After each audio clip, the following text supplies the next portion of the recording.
Bueno, este es el tren, es bastante grandecito, la verdad, va a ser un tren de este tipo. Sí que es verdad que tiene defectos de pintura, ¿ves? Aquí en lo rojo, en el techo rojo del vagón, pues falta pintura, tiene marcas negras, en fin, a ver, la calidad no es la más alta, pero bueno, como juguetito así navideño, decorativo para niños, pues bueno, está bien. También el plástico hay que decir que tiene pinta de que si esto se cae al suelo, se rompe, sobre todo la locomotora. Es plástico, bueno, es más sencillo. Venga, para que funcione, bueno, lo primero, para que haga humo, hay que retirar esta tapita dorada que viene aquí. Se retira estirando, se llena de agua, se vuelve a cerrar y venga, y encendemos.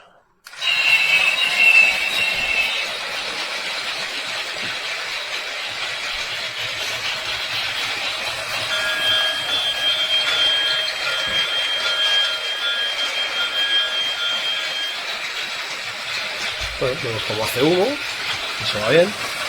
Bueno, es bastante ruidoso, así como tren decorativo para dejarlo encendido un rato, pues no, porque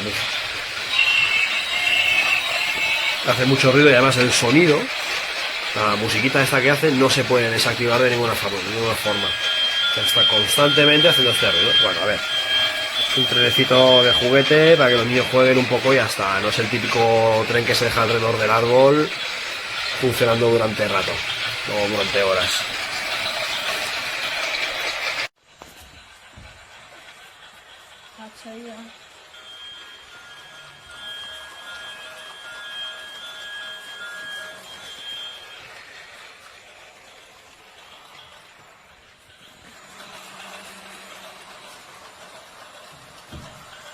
Anche fumo.